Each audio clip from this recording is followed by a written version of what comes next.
오늘 은혜 받으실 말씀은 에스라 4장 1절에서 10절의 말씀이 되겠습니다.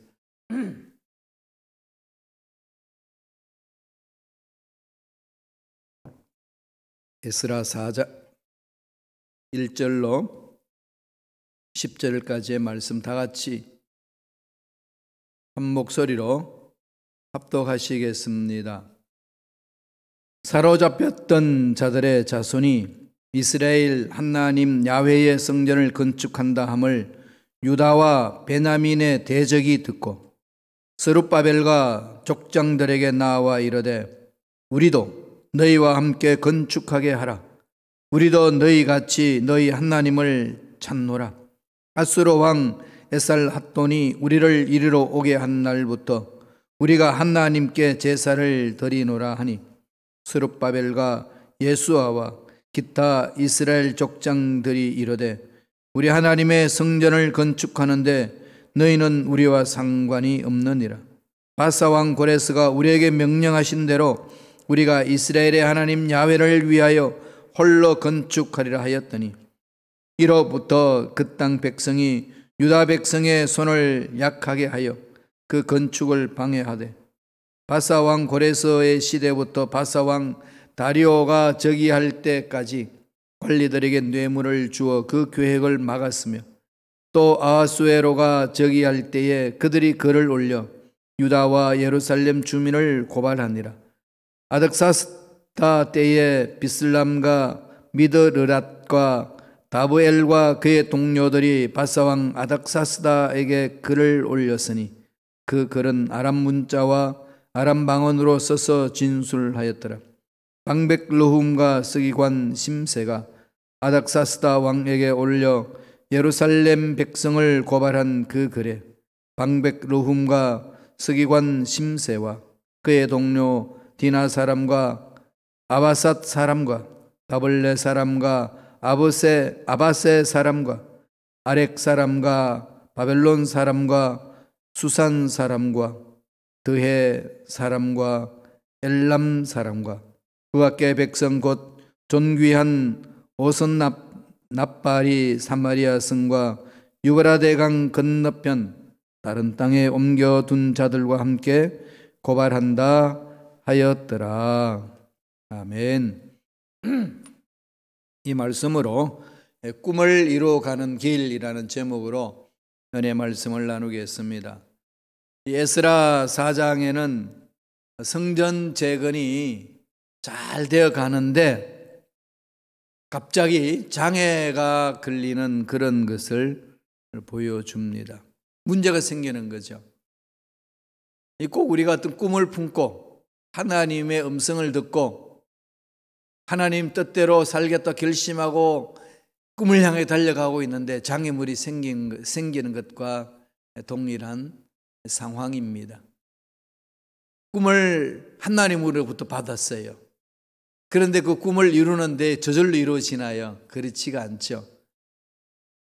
저와 여러분들이 깨어서 기도하고 꿈을 품고 계획을 세우고 그 계획대로 꿈을 이루기 위하여 나아가지만은 그 삶이 녹록지 않습니다. 힘들 때 많이 있지요. 그런 짜증이 나고 하나님 앞에 불평불만할 수 있습니다. 이렇게 하나님께 매달렸는데 이렇게 하는 말씀이 있었는데 왜 이런 일이 있습니까? 그것도 내 뜻대로 하려는 것이 아니라 하나님 뜻을 이루기 위한 건데 하나님 왜 이런 일이 일어납니까? 하소연할 때 많이 있지 않습니까? 예, 저도 많았습니다. 그것은 요셉을 보면 알죠. 요셉이 꿈을 가졌을 때 꿈이 하루쯤 이루어지나요? 17세 때 노예로 팔려가고 하나님이 일을 이루는 데에 일을 이루기 위한 자리에 들어가기까지 13년이라는 혹독한 훈련을 받습니다. 꿈을 이루는 데는 과정이 필요한 거죠. 코비드-19 이 팬데믹 현상 속에서 여러 가지 어떻게 할 수 없는 상황 속에 발묶여 있을 때에 오늘 에스라 4장을 통해서 위로를 받으시고 다시금 꿈을 향하여 일어서는 저와 여러분 되시기를 바랍니다. 오늘 본문 4장에 보니까 어떤 일이 일어난다고 이야기했나요? 성전을 짓는데 얼음이 생겼습니다. 그 얼음 때문에 지체가 되었어요. 그래서 거의 한 20년간 지체가 된 적이 있습니다. 16년간 지체되고 그 다음에 20년 만에 완공이 된 거거든요. 16년 동안 고통을 받다가 다시 일꾼들 세워서 하는데 또 고통을 받고 결국 20년 만에 완공이 됩니다. 오늘 어떤 방해가 있었는지, 꿈을 이루어 가는데 어떤 방해가 있는지 이런 것을 잘 보여주죠. 꿈을 이루기 위해서는 우리가 어떻게 해야 되는지 또 가르쳐 주시는 말씀이기도 합니다. 어떻게 할까요? 첫째로 영적 분별력을 가져야 됩니다. 분별력을 가지지 않으면요 꿈 못 이룹니다. 마귀는요 꿈을 이루지 못하도록 미혹하거든요. 그럴듯하게 미혹하기 때문에 가다가 보면 넘어집니다. 가다가 보면 하나님 원하는 그 자리에 가 있지 못하는 거죠. 그래서 출발부터 이 분별을 잘 해야 합니다. 깨어서 기도하고 말씀을 붙들고 성령의 인도함을 받아야 됩니다. 예루살렘 성전을 건축하기 위하여서 바벨론에서 바벨론 포로에서 벗어난 스룹바벨 총독과 함께 예루살렘 돌아와서 성전을 건축한다 했더니 그 주위에 있는 사람들이 다 듣습니다. 특히 누가 들었겠어요? 사마리아 사람들. 사마리아 사람들이 어떤 사람이죠? 아수로가 쳐들어왔을 때에 패배하잖아요. BC 722년에 패배를 당합니다. 아수르 정책은 사마리아 이스라엘 사람들을 잡아서 포로로 가는 그런 정책을 쓰지 않고요. 결혼 동맹 정책을 씁니다. 아수르 사람들을 대거 사마리아로 오게 하고 결혼하게 하는 거죠. 그러니까 사돈지간을 맺습니다. 반란을 못 일으키도록 그런 정책을 만들거든요. 그러니까 이리저리 흩어버리는 거죠.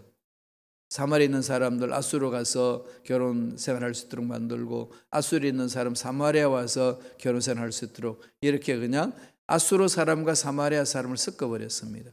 남쪽 유대에서 사마리아에 있는 사람을 바라보니까 저건 해도 너무한다는 거죠. 민족의 정체성을 다 버렸다는 겁니다. 그래서 남쪽 유대에서 유다와 베냐민 지파의 사람들이 10개 지파 사람들 바라볼 때는 저들은 우리 민족이 아니다. 사마리아 사람을 이방인으로 취급하는 이유가 여기서부터 출발하는 거예요. 그런데 그들이 예루살렘 성전을 건축한다니까 기웃기웃하는 겁니다. 우리도 그 성전을 건축할 수 있도록 해주라. 우리 조상들이 하나님 섬겼지 않느냐. 그렇게 해줬으면 좋겠다. 이렇게 되면은 이 스룹바벨과 그 방백들이 어떻게 해야 될까요? 일손도 부족한데 어서 와라. 이럴 수 있잖아요. 이런 것을 분별합니다. 아니라는 거죠. 거절합니다. 어떻게 이야기하는지 말씀을 통해서 보실까요? 4장 1절 2절의 말씀입니다. 다 같이 읽겠습니다. 사로잡혔던 자들의 자손이 이스라엘의 하나님 야훼의 성전을 건축한다 함을 유다와 베냐민의 대적이 듣고 스룹바벨과 족장들에게 나와 이르되 우리도 너희와 함께 건축하게 하라. 우리도 너희와 같이 너희 하나님을 찾노라. 아수르 왕 에살핫돈이 우리를 이리로 오게 한 날부터 우리가 하나님께 제사를 드리노라 하니. 유대인들하고 이렇게 사마리아 사람들 섞여 있는 그 사람들이잖아요. 완전히 이방인을 취급당한 그 상황이죠. 그랬더니 그들이 뭐라고 그러죠? 유다와 베냐민의 대적이 듣고 이제 그들을 말합니다. 그래서 성전을 함께 지었으면 좋겠다는 거죠. 스룹바벨과 방백들은 분별을 합니다. 하나님을 믿지 않고 우상을 숭배하는 너희들과 어떻게 손을 잡고 일을 해야 되느냐. 단호히 거절하는 거죠. 그랬더니 어떤 일이 있나요? 사마리아인들이 방해를 시작합니다. 악랄하게 방해를 시작해요. 4장 4절 한번 보실까요? 다 같이 읽겠습니다. 스룹바벨과 예수아와 기타 이스라엘 족장들이 이르되 우리 하나님의 성전을 건축하는데 너희는 우리와 상관이 없느니라. 바사 왕 고레스가 우리에게 명령하신 대로 우리가 이스라엘의 하나님 야훼를 인하여 홀로 건축하리라 하였더니 이로부터 그 땅 백성이 유다 백성의 손을 약하게 하여 그 건축을 방해하되, 유다 백성의 손을 약하게 한다는 게 뭐죠? 건축할 수 없도록 방해해 놓는 거죠. 교회 공동체가 올바로 서지 못하도록 악한 영들을 어떻게 하든지 방해를 놓습니다. 어떻게 방해를 놓을까요? 소문을 퍼뜨리는 거죠. 거짓 소문. 카드라 통신을 만들어 가지고 이간질하기 시작합니다. 그래서 교회는 이간질하기 시작하면서 사람은 감정에 이렇게 휩쓸리면 뭐가 생길까요? 그룹이 생기죠. 패거리가 생깁니다. 그래서 A 패거리, B 패거리, C 패거리, D 패거리, 이런 패거리가 나눠져요. 누가 그럴까요? 사람이 그렇게 하는데 배우는 누가 있죠? 악한 영들이 있습니다. 교회 공동체를 섬기는 일꾼들 정신 똑바로 차려야 될 이 부분이에요. 한순간에 넘어집니다. 한순간에 휩쓸려 버려요. 아무 일도 아니에요. 교회 일 일어나는 거 보면은 뭐 특별한 일이 있나요? 정말로 진리 때문에 목숨 걸고 싸우나요? 그렇지 않습니다. 감정상해서. 그죠? 내 편이 아니라서. 내가 원하는 말 안 들어줬어. 내가 원하는 계획대로 안 되었어. 내가 싫어하는 그 인간이 교회에서 앞장서서 날뛰는 모습 보기 싫었어. 이런 게 막 격동되잖아요. 그 배우는 늘 흑암의 세력이 그렇게 미혹을 합니다. 그래서 거기 소문이 휩쓸리면은요, 완전히 패거리가 되게 되고, 나눠지게 되고, 싸움판이 벌어지는 거죠. 그렇게 해서 교회를 허물어뜨립니다. 그리고 우리 기독교 공동체를 허물어뜨리는 방법은 어떨까요? 하나님의 말씀의 진리를 흐리게 만드는 거죠.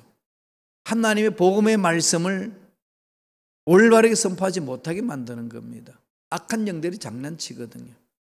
주님이 다시 오실 것을 성경은 늘 강조해야 됩니다. 오시는 것을. 그렇게 말씀하셨거든요. 내가 다시 오마. 다시 오실 예수님을 기다려야 되잖아요. 재림을. 그런데 오늘날 재림 설교를 많이 못해요. 왜냐하면 재림을 많이 강조하면은 이미 극단적으로 이 시한부 종말론을 외쳤던 거짓 종들이 너무 많이 생겨가지고 성도들이 미혹당한 것이 한두 번이 아닙니다. 그러니까 주님의 재림에 대해서 막 강조하면 다들 색안경을 끼고 보는 거죠. 저 사람 뭐라고 그러나 보자 이러는 거죠. 그리고 성도들도 다 그 햇소리야 듣지 마 이렇게 나옵니다. 그렇죠? 그 장난을 쳐요. 공산주의.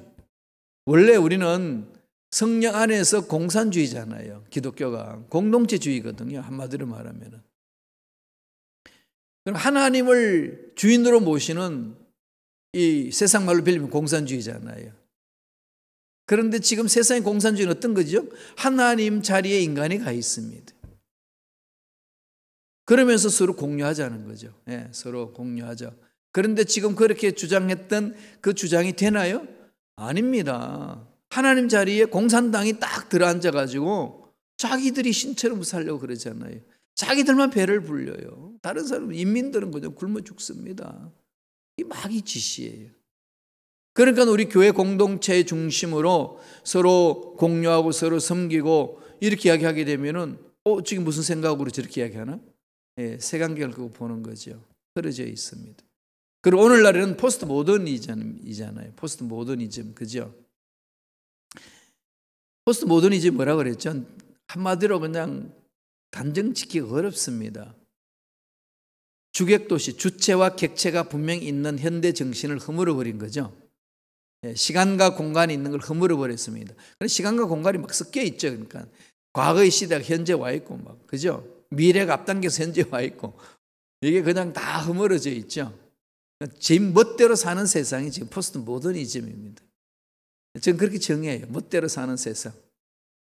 그러니까 진리가 없어요. 내가 진리면 진리인 거예요. 내가 옳으면 옳은 겁니다. 내가 그렇다는데 누가 손대 이거예요. 신은 한 분인데 왜 기독교에 있으면 유일하게 예수님만 한 분, 예수님 믿고 가야만 되냐? 말이 안 된다. 왜 그렇게 독단주의냐? 왜 그렇게 속이 좁냐? 이러면서 공격해오죠. 너희들 좀 속을 넓혀라 이럽니다. 예, 속을 넓히죠. 하나님은 우주 만물을 창조하신 분인데 무궁무진하게 넓으신 분이잖아요. 그렇지만 하나님은 진리 속에서 말씀 안에서 자유를 얻는다고 그러셨잖아요. 절대자 하나님, 오직 예수 그리스도로 십자가를 통해서만이 하나님을 만날 수 있고 구원받을 수 있습니다. 다른 이름이 없어요. 성경에서 딱 못 박아놨습니다. 그런데 흑암에서 이렇게 허물는 거죠. 비유를 통해서 산을 봐라. 산 정상에 올라가는데 꼭 한 길만 있나 올라가는 게. 동서남북을 봐도 네 길이 열려져 있는데 무슨 한 길로만 산꼭대기 간다고 외치냐. 너희들이 잘못 생각하고 있다 이러면서 타협하기를 들어옵니다. 여러 길이 있다는 거예요. 꼭 예수만이 하나님 앞에 가는 게 아니고 부처를 통해서도 공자를 통해서도 모하메드를 통해서도 힌두이즘을 통해서도 가는 거다. 너무 그러지 마라. 이러면서 차고 들어오죠. 이걸 이제 종교다원주의라고 그래요.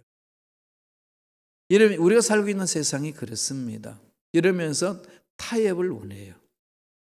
흐려놓습니다. 정신 똑바로 차려야 되는 거죠. 정말 정신 똑바로 차리고 말씀 위에 서야 됩니다. 우리는 말씀에 순종하는 자들이잖아요. 다른 거 없어요. 우리 신앙생활 할 수 있도록 하나님이 주신 경전 위에 서 있어야 돼요. 말씀이 no 하면 우리도 no, 말씀이 yes 하면 우리도 yes 이래야 되지. 말씀은 no 그러는데 우리는 yes 그러면 되겠어요? 말씀은 yes 그러는데 우리는 no 그러면 되겠어요? 아니잖아요. 철저하게 우리는 말씀에서는 훈련을 해야 됩니다. 분별력을 가져야 돼요. 다른 것을 가져오면 안 됩니다. 지금 교회가 왜 힘이 드는 줄 압니까? 세상 가치관이요. 세상 가치관이 판을 쳐요. 교회에서. 그래서 교회 일꾼 세우는 게 계급이 되어버렸잖아요. 이런 부분들 빨리 우린 정신 차려야 돼요. 하나님 앞에서 교회 공동체 질서를 세우기 위해서 만들어 놓은 건 이 직분인데 이게 그냥 계급으로 전략이 되고 있습니다. 잘못되는 거죠. 일꾼들이 먼저 정신을 차리고 직분을 받는 것은 섬기는 자가 되는 거다. 더 잘 섬기기 위하여 직분을 받는다. 그러죠. 저는 그래요. 많은 사람들이 섬길 수 있도록 저는 직분을 주자는 주의입니다. 그럼요. 그리고 또 그 섬기기 위하여 그 자리에 서면 또 섬기는 자로 또 설 수 있어요. 물론 다 그렇지는 않지만. 그러나 섬기는 자리로 어떻게 저는 세우려고 노력을 합니다. 하나 일하는 게 중요하거든요. 목적은 그게 있습니다. 우리는 분별을 해야 합니다. 그래야 세상과 타협하지 아니하고 하나님의 뜻을 가슴에 품고 꿈을 이룰 수 있어요. 스룹바벨과 방백들이 정신을 차렸어요. 분별을 합니다. 너희들은 안 돼. 분별이 필요한 거죠. 지금 이 시대는 정말로 분별이 필요합니다. 두 번째, 뭐가 필요할까요? 장애물을 뛰어넘어야 돼요. 장애물이 많습니다. 꿈을 이루는데 방해물들이 얼마나 많은지 모릅니다. 내가 약하죠. 가진 게 없죠. 연줄이 없죠. 또 사람들이 없지요. 물질이 없지요. 환경이 어렵지요. 여러분 핑계댈 게 한두 가지 아니지 않습니까? 이런 장애물들이 얼마나 많습니까? 이런 장애물들을 어떻게 해야 되죠? 뛰어넘으셔야 돼요. 말씀 4장 7절 보시겠습니다. 다 같이 읽겠습니다. 아득사스 때에 비슬람과 미드르닷과 다브엘과 그의 동료들이 바사 왕이 아닥사스다에게 글을 올렸으니 그 글은 아람 문자와 아람 방언으로 써서 진술을 하였더라. 북조 이스라엘 사는 사마리아인들이 남조 유대에서 예루살렘을 성전을 재건한다고 하니까 왕께 비방의 조서를 올립니다. 그래서 왕부터 시작했던 그것이 비방을 시작해서 아닥사스다 왕 때까지 그러는 거예요. 이 백성을 그냥 예루살렘 성전을 건축하도록 내버려 두면은 이들 똘똘 뭉쳐가 당신을 대적할 겁니다. 왕이시여 정신 차리시여. 페르시아 왕한테요 하소문을 써가지고 보내는 거예요. 거짓말로 그냥 모함을 하는 거죠. 어떻게 하든 성전을 건축하지 못하도록. 성전 건축을 방해하는 일이요 참 길었습니다.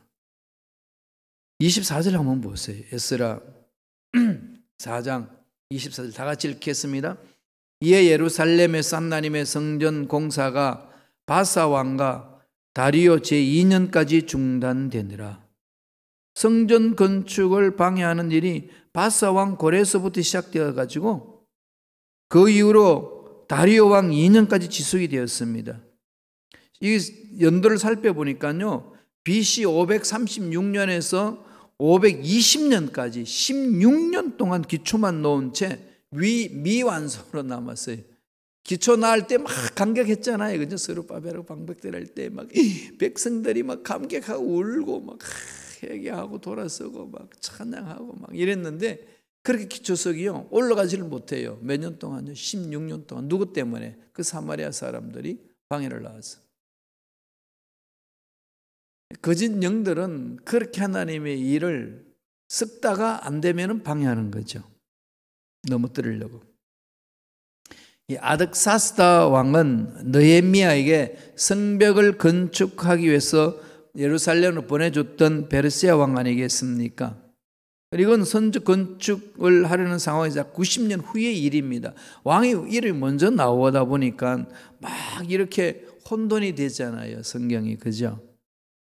그러니까 이것은 이제 성전 건축 이후에 아수에로 왕과 아닥사스다 왕 성전 건축보다도 성벽 재건과 관련이 있는 페르시아의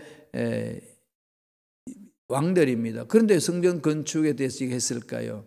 지금은 하나님의 일을 하기 위해 성전 건축, 성벽 완성을 하는 데 있어서 하나님이 주관하신다고 하는 것을 강조하기 위하여 쓰임받았던 이방 왕들을 다 모으다 보니까 시대별로 좀 순서 안 맞게끔 기록이 되어 있습니다. 성경은 역사책이 아니잖아요. 뭐죠? 성경 과학책도 아니고 역사책도 아니에요. 뭘 말할까요? 여러분 성경 읽을 때는요 하나님이 원하시는 게 뭐냐, 하나님이 주시는 메시지가 뭐냐, 이게 집중하셔야 돼요. 그래야만이 이 성경에 기록된 이 부분들에 모순이 있고 앞뒤가 안 맞는 부분들을 이해할 수가 있습니다. 그렇게 해서 하나님의 성전 짓는 것을 왕들로 인해 가지고 막 이렇게 방해를 받았습니다. 이런 장애물이 있을 때 어떻게 하나요? 깨어서 기도하셔야 돼요. 기도하면서 부르짖어야 됩니다. 세상 주위 환경이 방해하는 일들 많이 생길 수 있어요. 주저앉지 마세요. 꿈은 반드시 이루어집니다. 그렇게 핍박했던 기독교를 그렇게 로마가 핍박했던 지금 이 성전 건축하고 난 이후에 아주 이제 이후의 시대 이야기 해보면은 콘스탄틴 대제가 밀라노 칙령을 반포해 가지고 어떻게 하죠? 기독교를 정식으로 종교로 승인해 주잖아요. 딱 자리를 매김해 주는 거죠. 성전도 그렇게 주위에서 사람들을 격동시켜가지고 방해를 해도요 20년 만에 16년 동안 기초는 그대로 놨다가요 20년 만에 다시 하나님이 이렇게 세우시는 것. 그렇게 해서 성전 건축이 완성이 돼. 20년 만에. 힘들고 어려운 상황이 주어지지만은 인내하고 버티고 말씀을 붙들고 몸부림치고 나아가면요 때가 되면 이루어집니다. 하나님은 합력하여 선을 이루어 주시잖아요. 사도 바울이 그렇게 했지요. 로마서 8장 28절 다 같이 한번 읽어볼까요? 한 목소리 다 같이 읽겠습니다. 우리가 알거니와 하나님을 사랑하는 자 곧 그의 뜻대로 부르심을 입은 자들에게는 모든 것이 합력하여 선을 이루느니라. 창세부터 성경 완성될 그날까지, 아니 우리 이 지구의 역사에 완성될 때까지 하나님의 약속은 반드시 이루어집니다. 그 약속의 말씀이 성경 속에 기록되어 있어요. 이 말씀을 붙드세요. 흔들리지 마세요. 세상에 미혹하는 소리에 흔들리지 말고 분별하시고 그 장애물을 극복해 가셔야 됩니다. 우리 힘으로 못합니다. 어떻게 하죠? 말씀의 능력으로, 성령의 기름 부으심으로, 하나님의 놀라운 사랑으로, 예수 십자가의 은혜 속에 잠길 때 가능한 겁니다. 성부, 성자, 성령 삼일체 하나님의 은혜 속에 들어가면요, 그 놀라운 사랑 속에 능력에 사로잡히면 할 수 있습니다. 그래서 사도 바울이 내게 능력 주시는 자 안에서, 삼일체 하나님의 능력 안에서 너는 할 수 있다 외치는 겁니다. 그런 은혜가 저와 여러분 삶에 넘쳐나기를 축원합니다. 기도하겠습니다. 하나님 아버지 감사합니다. 오늘도 우리에게 생명을 주셔서 하나님이 주신 꿈을 향하여 어떻게 달려가야 될지, 어떻게 꿈을 이루어가야 될지 말씀을 통하여 우리에게 메시지를 주시니 감사합니다. 이스라엘 백성들이 바벨론 포로에서 돌아와서 성전 건축할 때에 수많은 사람들이 몰려들어서 성전 건축하겠다고 뛰어드는 그 우상 숭배하는 자들 분별하고, 또 방해 놓는 그들과 대적하고 믿음으로 경각에 서서 하나님께 기도함으로 마침내 성전을 완성했던 것처럼 우리들도 주신 약속의 말씀을 먼저 받고 약속의 말씀 위에 서서 꿈을 이루게 몸부림칠 때 장애물이 있고 방해물이 있어도 믿음으로 극복함으로 마침내 하나님이 주신 약속을 성취하고 꿈을 이루는 우리 인생이 되게 성령이여 역사하여 주시옵소서. 악한 마귀들은 떠나갈지어다 사라질지어다. 우리를 축복해 주시고 인도해 주시니 감사와 찬양을 드리옵나이다. 홀로 영광받아 주옵소서. 은혜 감사 예물 드립니다. 예물 드린 손길 기억하여 주시고 잘 되게 하여 주시고 형통한 복을 받아 누리고 나누는 멋진 삶을 살아갈 수 있도록 역사하여 주옵소서. 감사하고 예수님 이름으로 축복하며 기도드리옵나이다. 아멘.